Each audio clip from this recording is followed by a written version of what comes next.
Здравствуйте, в эфире новости спорта, в студии Власий Сергеев. УЕФА намерен не допустить игроков клубов-участников Суперлиги к матчам за национальные команды на чемпионатах Европы и мира. Об этом заявил президент организации Александр Чеферин.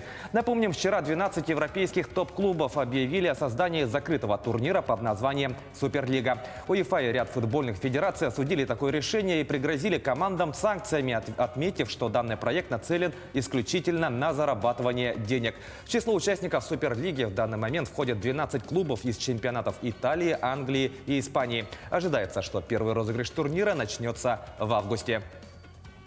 Португалец Жозе Мауриньо отправлен в отставку с поста главного тренера английского футбольного клуба «Тоттенхэм». Сообщается, что до конца сезона шпорами будет руководить тренер юношеской команды Райан Мейсон. Мауриньо был рулевым «Тоттенхэма» на протяжении 17 месяцев. Ранее специалист возглавлял португальский «Порту», итальянский «Интер», английский «Челси» и «Манчестер Юнайтед», а также испанский «Реал». В данный момент «Тоттенхэм» занимает 7-е место в таблице английской премьер-лиги, имея в активе 50 очков после 32 туров.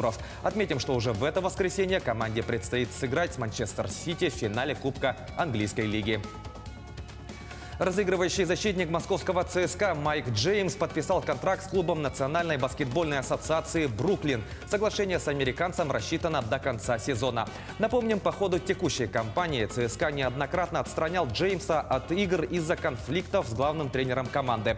За армейцев 30-летний разыгрывающий выступал с 2019 года. За это время Джеймс провел 55 матчей в рамках Евролиги, в которых в среднем набирал 20,2 очка, делая 3,2 подбора и 5 результативных передач. В данный момент Бруклин занимает второе место в таблице Восточной конференции НБА, одержав 38 побед в 57 матчах.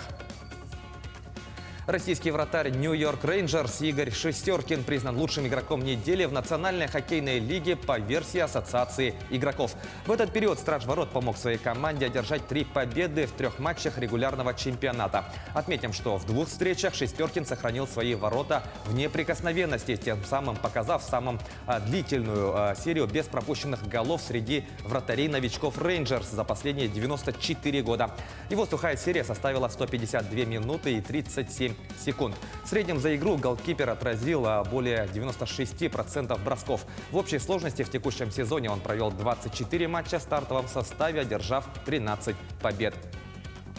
Российскому бойцу ММА Федору Емельяненко интересно провести поединок против бразильца Жуниора Дос Сантоса или нидерландца Алистара Аверима. Об этом последний император заявил накануне.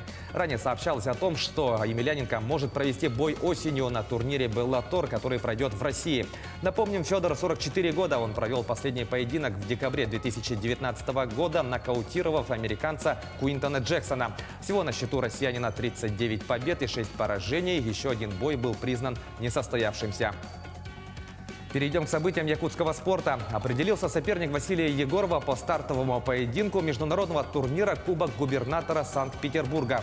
По итогам жеребьевки весовой категории до 52 килограмм якутский боксер начнет свое выступление со стадии полуфинала. Его соперником будет чемпион Казахстана, трехкратный победитель первенств Азии Мухмуд Сабырхан. Отметим, что данный поединок состоится 23 апреля. Таковы главные спортивные новости к этому часу. Занимайтесь спортом и будьте здоровы!